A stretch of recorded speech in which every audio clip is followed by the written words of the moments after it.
Yeah, is this the cab company? Yeah, I called about a half hour ago for a cab, and he hasn't gotten here yet. Yeah. No, I have to do an instructional video today for REH, and I really got to get moving, so that might be... Come in! Taxi? Well, this is going to work out great. I got one downstairs. Great. You want to help me get some of Sure. my things? The guitar, Yeah, that's... Woodstock, Montreux, the Village. You know how long it's been since I had a guitar in my hand? No, how long has it been? Geez, I thought you might know. I have no idea. Wait a minute. Howe, We got to get... Greg Howe!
Hi there.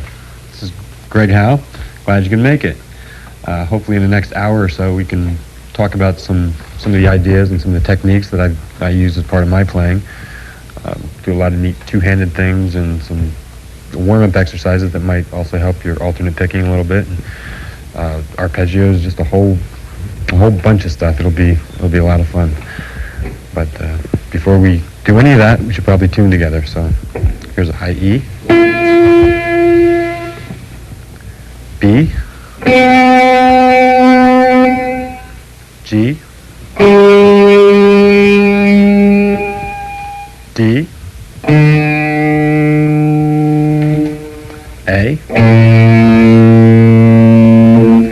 and low E.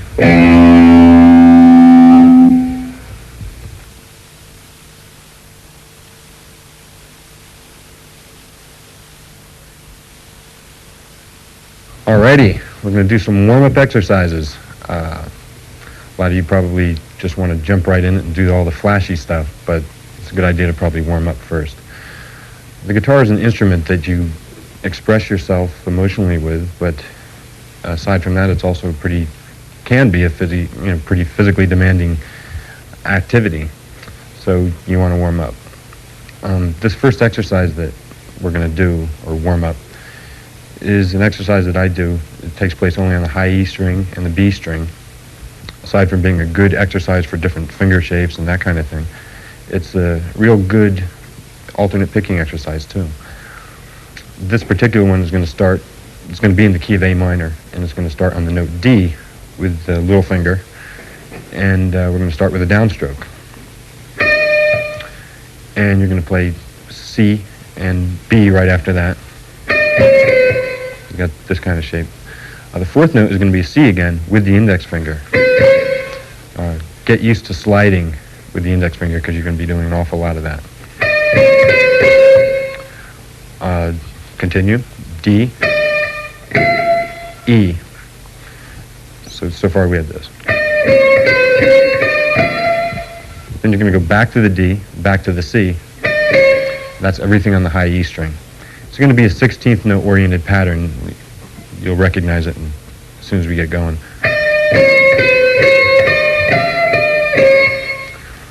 Right after that, continue the notes B, A, and G on the B string.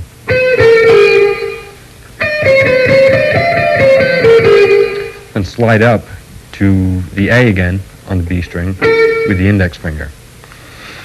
Continue. Play B and C on the B string. It probably sounds a little confusing. It's not. Let me just play it slow once.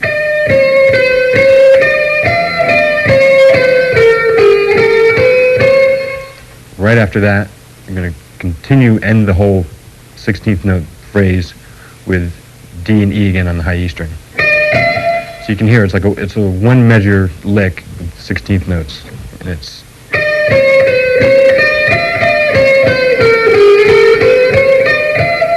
So you can hear the 16th notes. A good way to remember this sequence is think 1, 2, 3.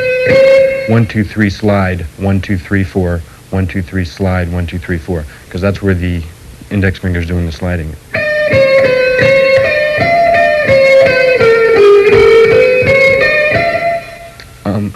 We're just going to continue. It'll be the same thing. Keep it in A minor, and you'll start on F this time. It's going to be the same sequence, but it'll be a harmony to that.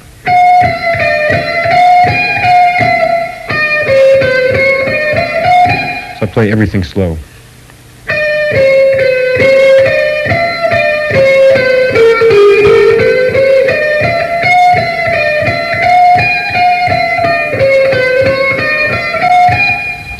Take it up one more. We'll start on note A this time. Same sequence.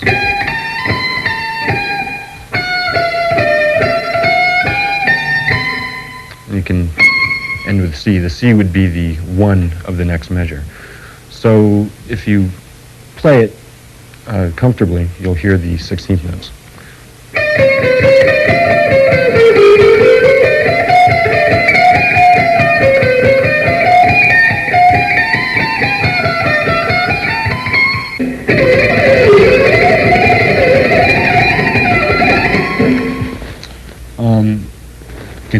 Take the descending version of that. You start on the note C. That would be the 1. The only difference between the ascending version and the descending version is the index finger is now going to be sliding down on 4, or 1, instead of.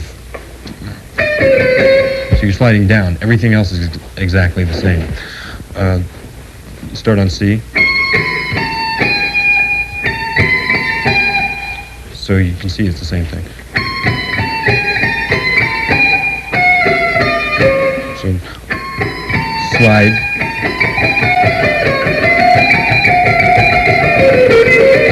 It's the exact same thing backwards. Just remember the slides are in the same place, but they're going down now instead of up.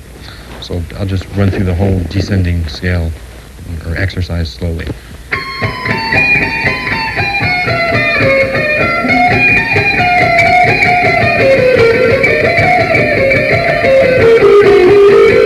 When you get to this point, to turn it around so that you can continue going up and down, without stopping, think of one slide down, one slide up. So you'll let me just run through that real slow so you can see what I'm doing. Starting on the D that we originally started on.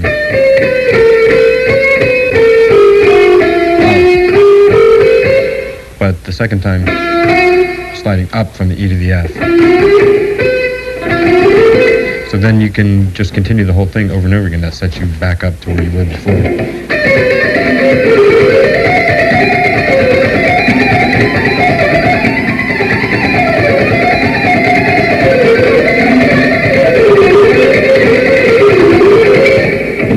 And just continue up and down.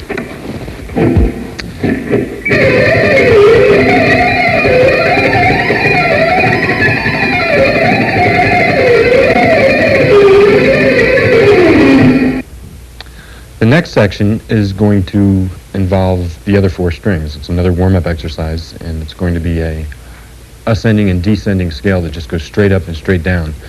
The weird thing about this is that it's going to be based on 4 notes on a string as opposed to 3, which a lot of you are probably used to. This particular scale, with the exception of the very first string, will have 4 notes on every string. And again, it's going to be the index finger doing all of the work. The index finger will be playing 2 of the 4 notes that you hear. So let me give you an example. Remember, I said with the exception of the first string, the lowest string, you'll be playing 4 notes per string. So start on the note A. Because of the way we're going to descend, I'm starting with an upstroke. So if you want to do it the way I'm doing it, start with an upstroke. You'll play down on the note D on the A string, and then the index finger will go up to E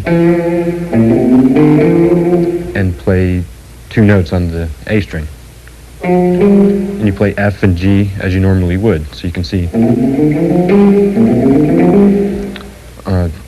Just continue. Play down on the note A on the D string, and again the index finger will slide up to B. And that will be an upstroke. Continue. C and D. 1 more string. At the note E on the G string, and the index finger will slide up again, getting the note F. So the index finger is getting 2 notes on every string, and then end with G and A. So the whole scale slow.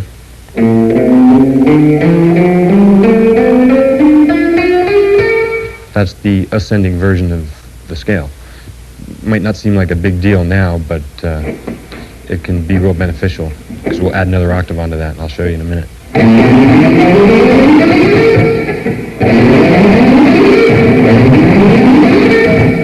That kind of thing is easier for me. I'm always going to the adjacent string with the same stroke, and for me it's just a lot easier. So there I played a 2-octave scale and haven't even gotten to the B string or the E string yet. The descending version of that is going to be the exact opposite. I'll be playing 3 notes on the G string and 4 notes on every other string. So whereas we hit this E on the way up, this time we'll play the E on the D string on the way down. So you will have ended with an upstroke, supposedly, and A, G, and F. And then you play E, D, and C, and B on the D string. Those are your 4 notes. On the A string, you play A, G, F, and E. and then play D, C, B, and A on the low E string. So you've got 4 notes on every string except the G string when you're descending. And you should end with an upstroke so that you can continue. In other words, the last note of the descending scale will be the first note of the ascending scale and vice versa. So the descending version is...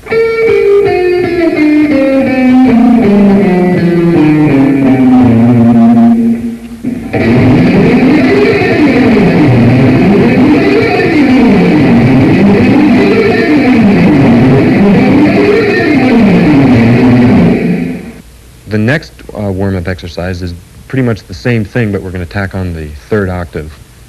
And it's going to be the same idea. You're playing 4 notes on the string. The only problem now is that you have to jump up 2 frets to hit this note B. So you will have ended here with an upstroke. You have to jump up 2 frets, hit the B, and then again you slide up to the C and add D and E.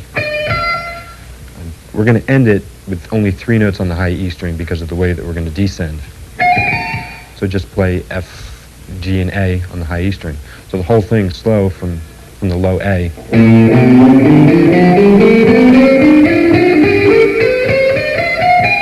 And there's your jump.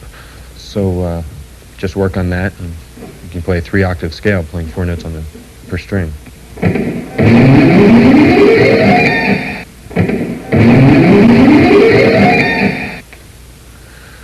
To descend from this scale, I'm going to have a completely different approach. I don't descend the same way that I ascended. I'm going to have 4 notes on the high E string. What this will do is, I ended the last note, the high A, with a downstroke.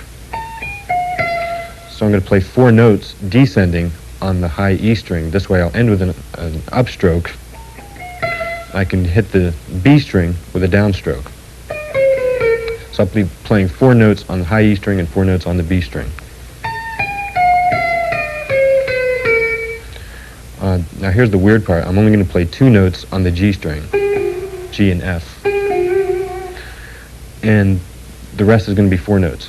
So you're playing 4 notes on every string descending except the G string. You're only playing 2. And what this allows me to do is always be going to the adjacent string with a downstroke. So let me just go through it slow once.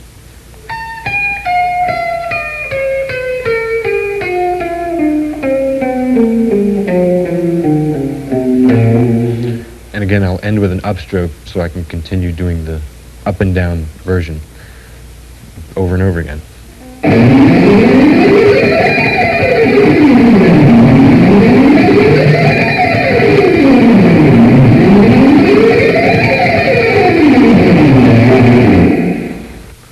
Here's another approach to 3-octave scales that might make it a little bit easier for you mentally to think about.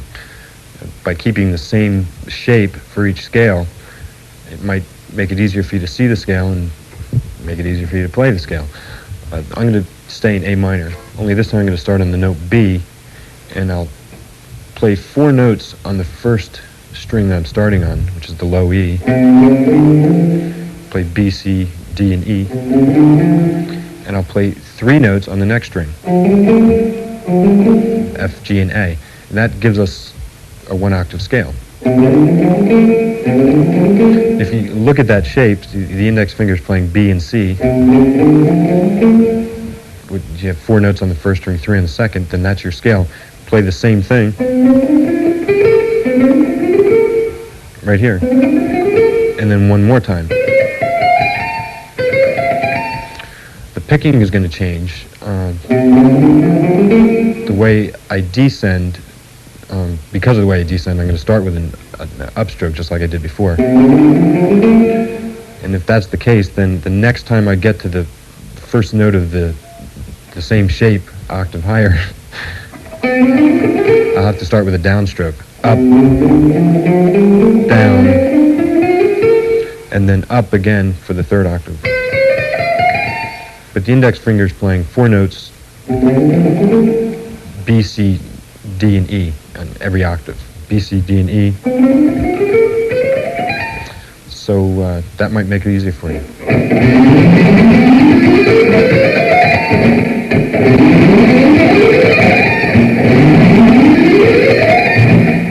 To descend, I don't use the 3 identical scale idea. I do it differently because I always like to make sure I hit a adjacent string with a downstroke, especially when I'm descending. It's just easier for me.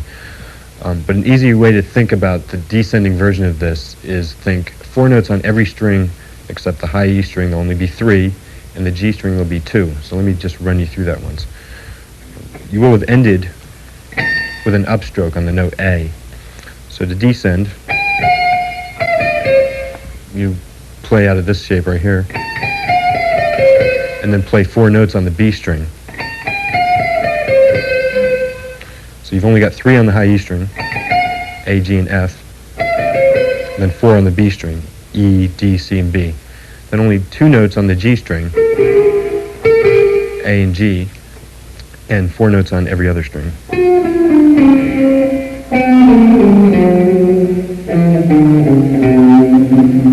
Let me just play the descending scale slow once.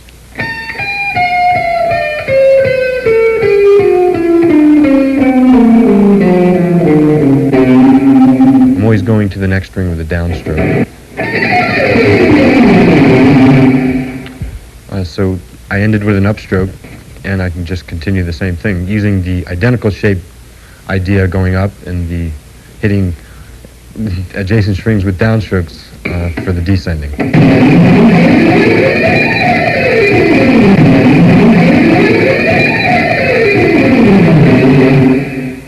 Using that same idea for a harmonic minor scale can be really useful. Again, stay in A minor. We'll start on the G sharp, or the 7, and we play 4 notes, G sharp, A, B, and C, and then D, E, and F, and just do the same thing in octaves, again. And descending will be exactly the same thing. You'll have 3 notes on the high E string, 2 notes on the G string, and 4 notes on every other string. So let me just run that through real slow.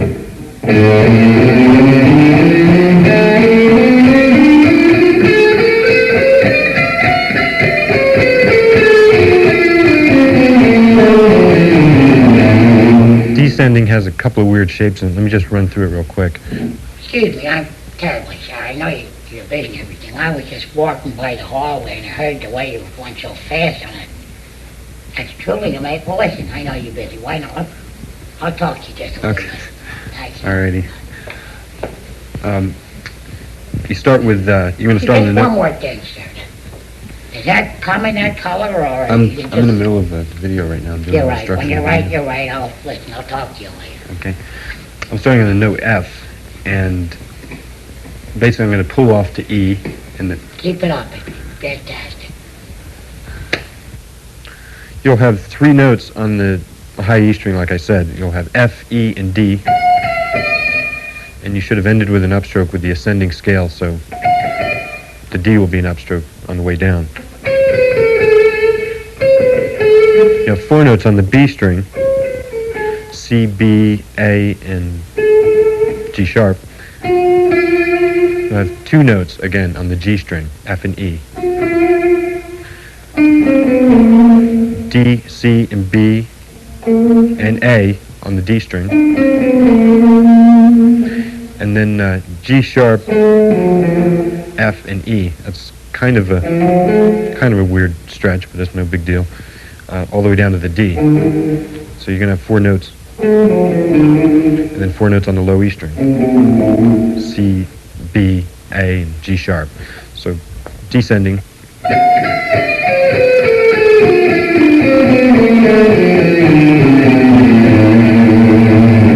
And just play it over and over until you can go up and down fast.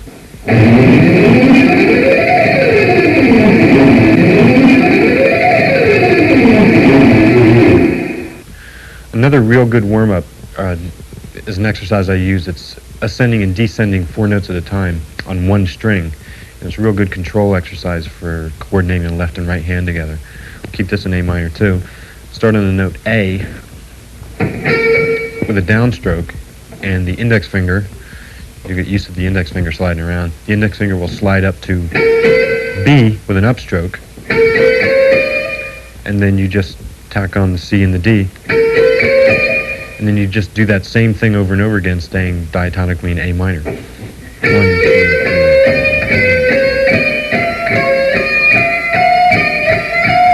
The beginning of each 4 notes starts with a downstroke.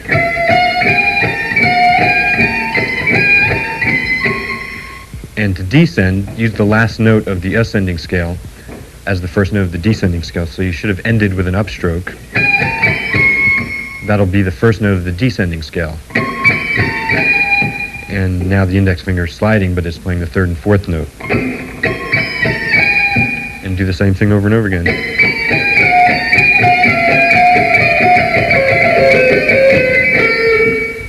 That's the toughest part. If you want to continue going up and down, you'll have to slide twice down to the A, because you're descending and ascending real quickly at the same time.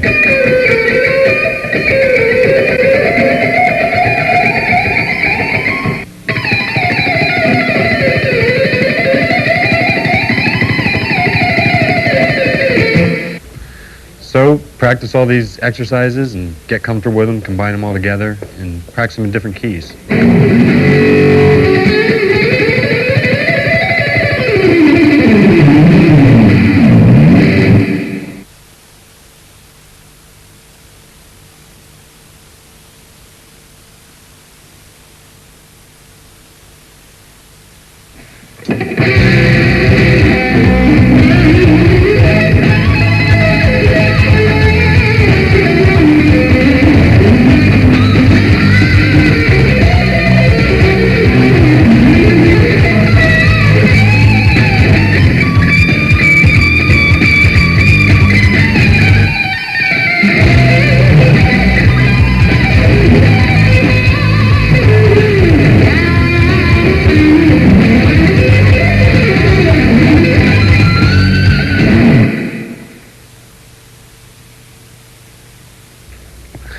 I'd like to show you some of my favorite licks, some of the licks that I use all the time. And a lot of these won't necessarily be picking every note, so it'll be a little bit something different. One of the licks I use all the time is a lick that ascends and descends 4 notes, but I don't pick every note. I hammer on and then pick the high note. Do this one in A minor. I'll start on the note C and hammer onto the D and hammer onto the E on the B string. I sort of have the 13th fret barred. I'm hitting up on the F. And then I'm picking all the notes coming back down. And what that allows me to do is get a lot more speed that way.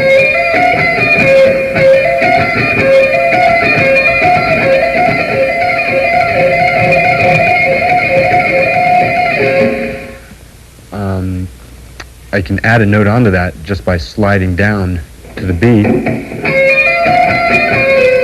and then up again. I'll probably pick the B along with all the other notes on the way down.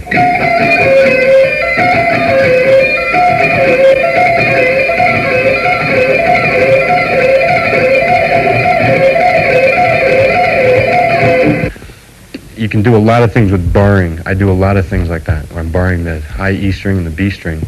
I do a lot of blues licks that way. Here's another easy kind of lick that sounds kind of cool. I'll do this example in E. This will be like an E blues lick. All you're doing is hitting up on the high E string and down on the B string on the note D and pulling that off to a B, kind of a pentatonic thing. And then you're hitting the note A on the G string. And then you're going back up again. The way I'm picking it is up on the E string and down on the other two. But when I ascend, I'm hitting up on the B string. Let me just play it for you slow and I'll speed it up.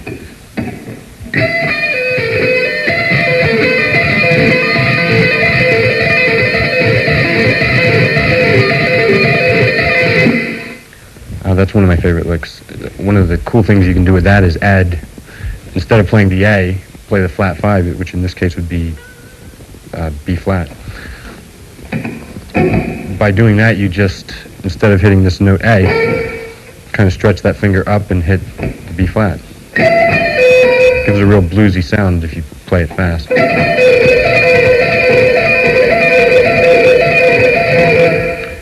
And, you know, you can use that as part of a lick that descends or the cool thing about barring licks is just by pivoting the third finger, you can do the same picking but get different notes by you know, barring with the third finger too. What I'm doing here is I'm hitting down on the B string, up on the E, back down on the D, or the B string but the note D, pulling it off to a B, and then that same pull off is also a hammer-on up to D again, but instead of hitting up on the E, this time I will have barred this finger. I'm hitting up on the note G. So let me just play it slow so you see what I'm talking about.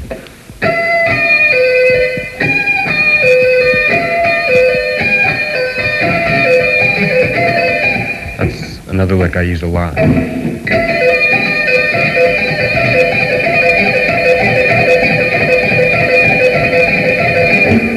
And again, you can add that note on the G string and just kind of come up with variations of that kind of idea.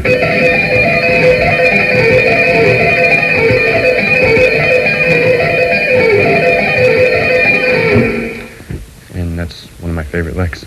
Another barring lick is that I use for kind of a bluesy thing we'll use this example in E too. Slide down to the 10th fret, bar these two notes, and hammer on from the A to the B on the B string, and then bar the third finger so you're hitting up on the note E.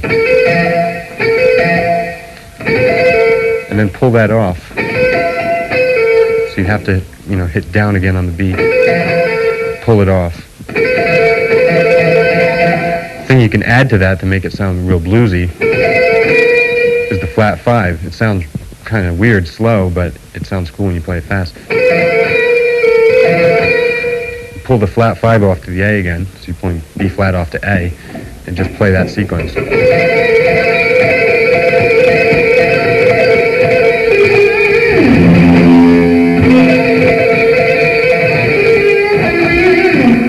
That's one of my favorite licks. Another blues lick that's barring sounds similar to that. This is kind of weird because you'll be barring with the second finger this time. Start on the flat 5, or the 11th fret of the B string. That would be the flat 5.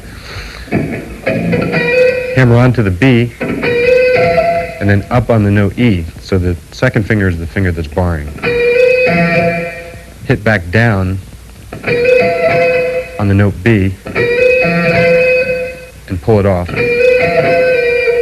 Then with your third finger, reach up and hit the D on the B string. The whole thing slow is going to sound like this.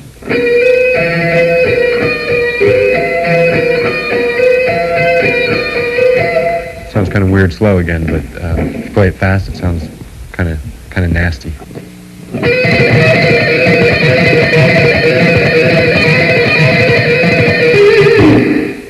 One of my favorites.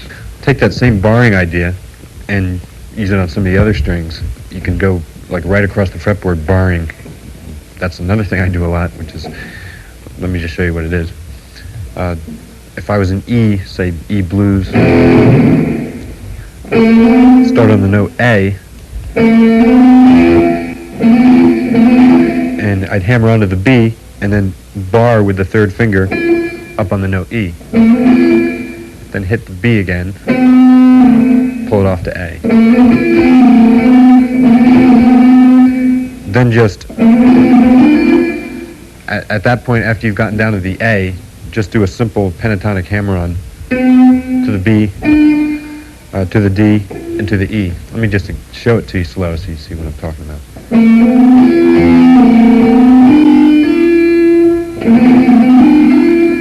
At that point, you're going to bar again and do the same sequence but on the next two sets of strings. So what you have is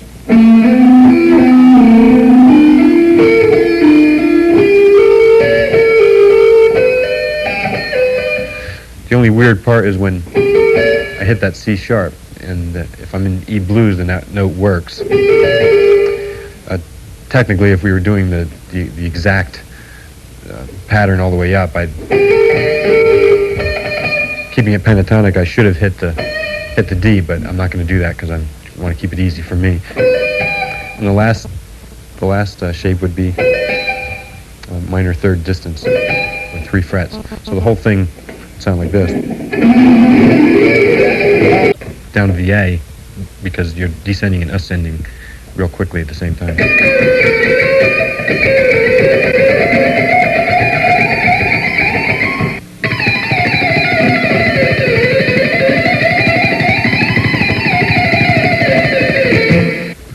So practice all these exercises and get comfortable with them, combine them all together, and practice them in different keys. Well, Greg, it certainly is a pleasure to be here out there in there. You've come quite the ways, haven't you? Thank you.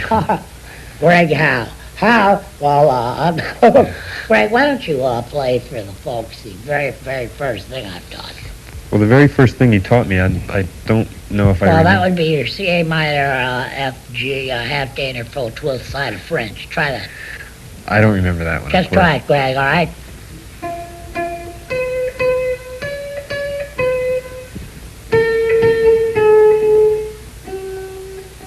That last note. Would we try that way? Is that it? That's close enough. Boy, has he come. Greg, all the best. I'm gonna get back to class now, and it certainly was a pleasure meeting, and bye. He's a great guy. I hope I see him again real soon, like within the next 20 years or so.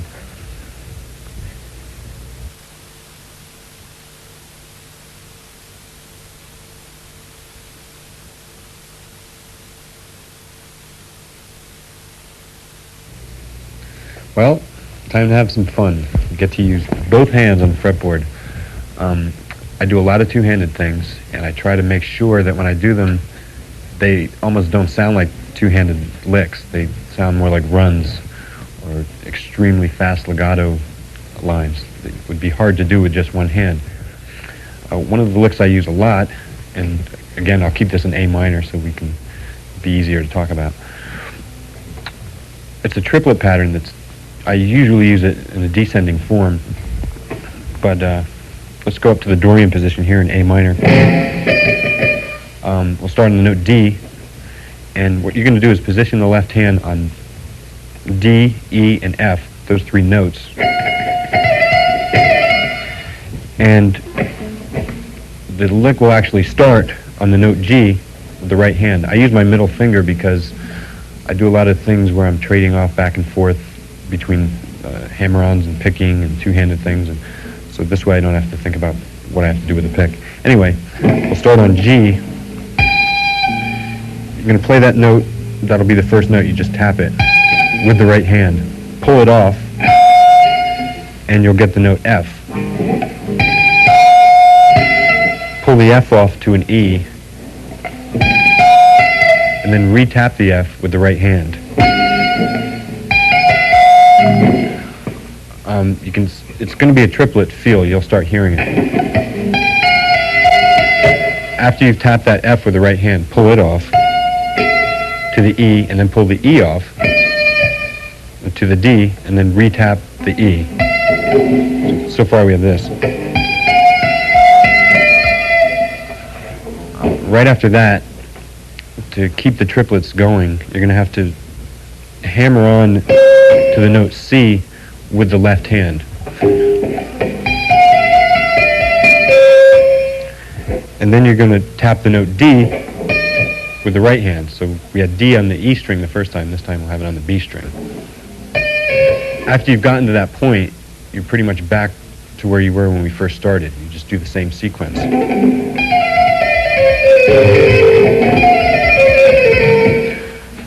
To keep it going all the way across the fretboard, you'll only have to tap 2 times on the G string, just because of the way the pattern is.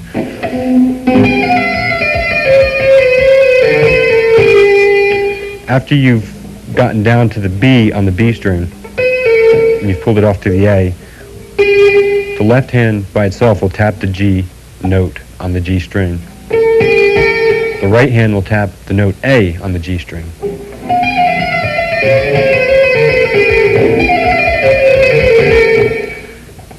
When you get to that point, just pull it off to the G, pull the G off, re-tap the G, and then the left hand will tap E on the D string.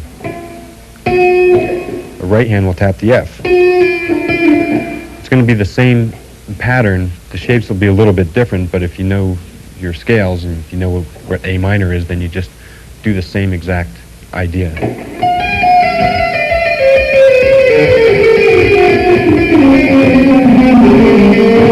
Take it down as far as you want. You can, until you run out of strings or until your hands collide with each other, which might create even a cooler effect. Another variation of that is a blues idea or a pentatonic idea. Keep it in A. We'll jump down here. It's going to be the same idea, but you won't be tapping as many times on one string. I'll start here on the note D on the high E string.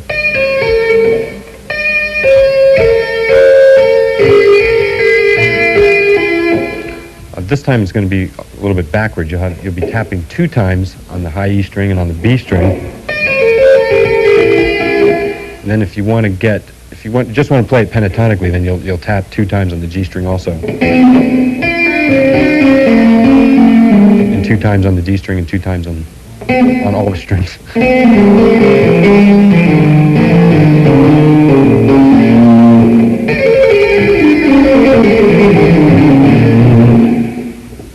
If you want to get the flat 5 in there and make it sound really bluesy, then you'll tap 3 times on the G string. When you get to this point,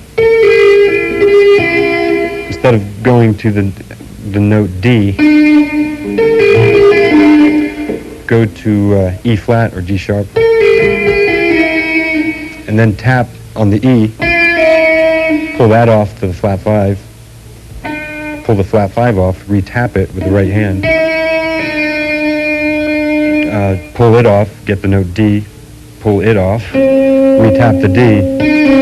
Just do the same idea, except you'll be tapping 3 times on the G string. So.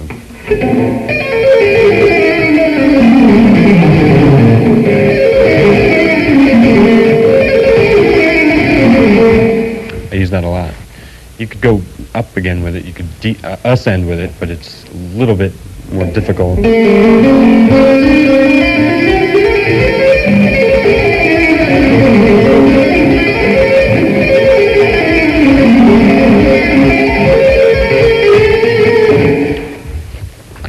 It's one of my favorite licks, and another good two-handed lick that doesn't sound like a two-handed lick, or it doesn't sound like an arpeggiated,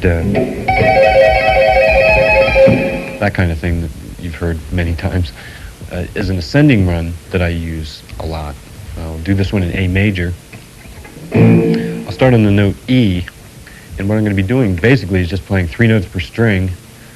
2 of the notes will be with the left hand, and the 3rd note will be with the right hand. The only difficult thing about this is that if you're not real careful, strings start ringing out because you don't have this hand over against the bridge to mute anything. But just keep working on it, and you'll have it no problem. It'll be fun. We'll start on E and just basically play E and F sharp, and then tap the G sharp with the right hand. And do the same thing. This particular pattern will be the same shape on the first 3 strings, so after you've gotten there, just do an octave of the same thing. You'll start here. You have to jump up a fret on the B string. then start it again, and you don't have the last three notes because you run out of strings finally, but you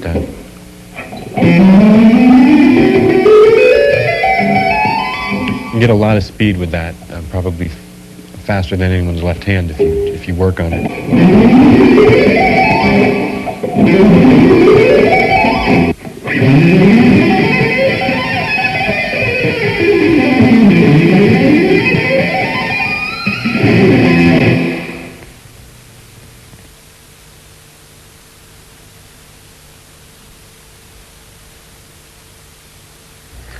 I'd like to show you some arpeggios and some wide interval licks. Recently, arpeggios seem to have become pretty popular amongst rock guitar players, and they're very useful. There's a couple real advantages to arpeggios. Number one, they sound real impressive because they can cover a lot of ground quickly, and more importantly, they look impressive because they can cover a lot of ground quickly.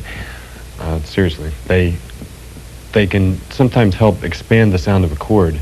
For instance, if you played an E minor arpeggio over a C major chord, it could help bring out the major seventh tonality of the chord or something like that. That kind of thing, they help widen the sound of whatever it is you're playing over.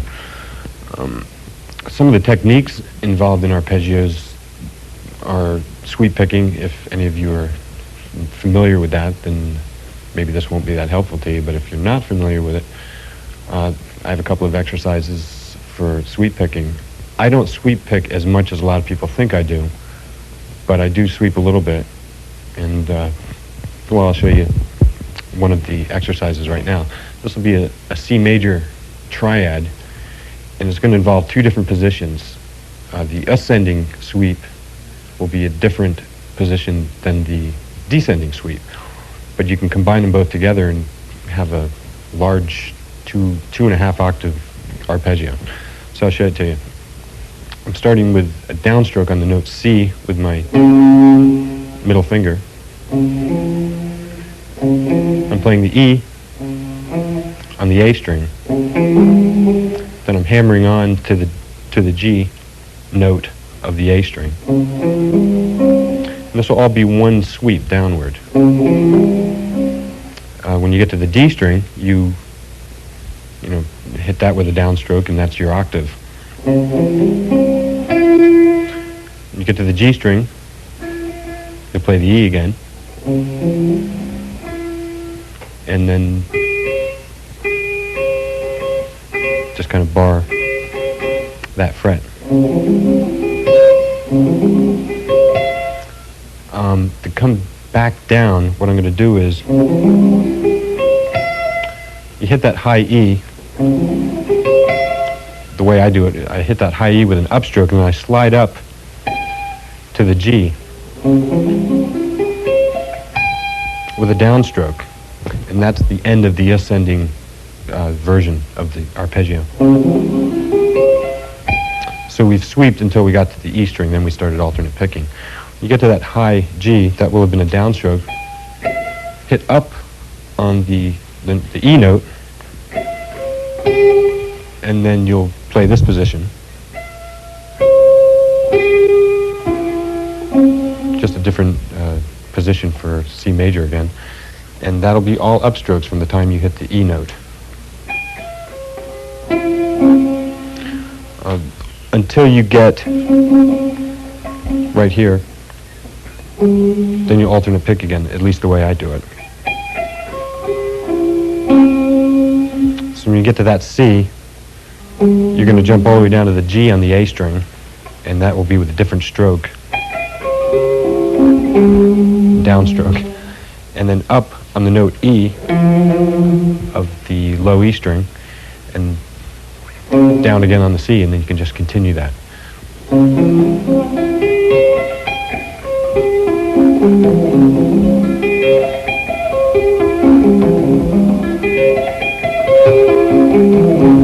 Build it up until it gets faster and you're comfortable with it.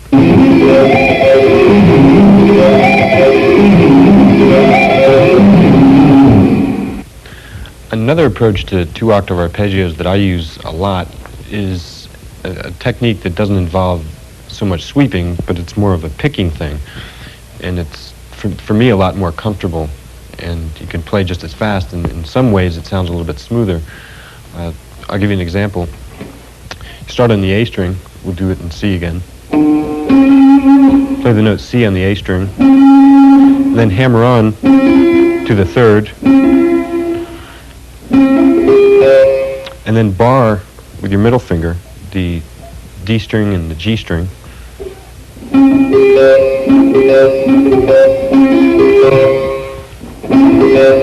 And the way I'm picking that is downstroke on the A string, a downstroke on the D string, and an upstroke on the G string. Then you're going to jump up 2 frets, or to the fret where your middle finger was, but with your index finger, and bar the B string and the E string. Hammer on from here, from the E to the G, and then bar up to the C. The advantage to this is that you can play a very fast 1-octave arpeggio in the high position.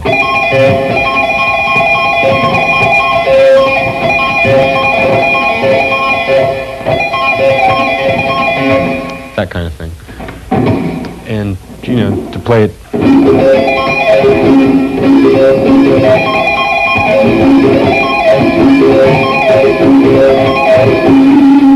that kind of arpeggio works nice for me. Descending is a little difficult. You can pretty much do the same thing. Remember, you've hit up on the high C. And you're doing that same idea that we did back with the blues lick. Except, you know, keep it a triad. You have to jump back down here with your middle finger, hit up on the G. You just do the same thing backwards.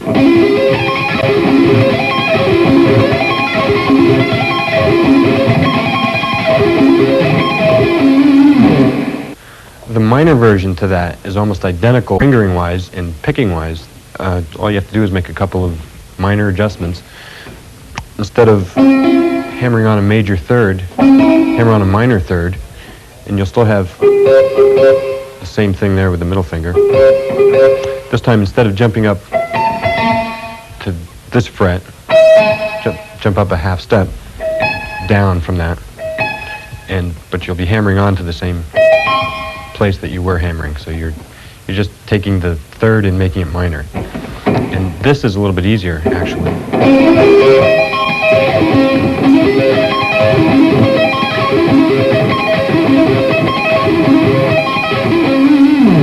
Aside from just arpeggios and triads, I do a lot of wide interval things that sound kind of like arpeggios because they cover a lot of distance, but they're actually not. They're just wide interval scales. I don't have time to show you a lot of the things that you can do, but I'll show you one lick, and this might be able to just open some doors. This will be for E minor. I'm starting on the note A on the D string. I'm just playing like a pentatonic form right there. Then with the right hand, I'll tap to the A on the G string. Right after that, I'll jump up to the B note with my index finger of the left hand, and then hammer on to the note D. So I'm picking and I'm tapping and all kinds of stuff. From that point, you can do what you want to do. You could maybe just take it that high, maybe add on an E.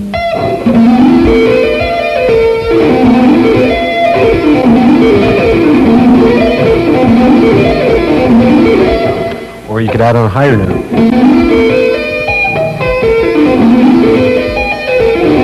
Any note that's in the key, or anything that you're trying to, whatever you want it to sound like, add that note to it.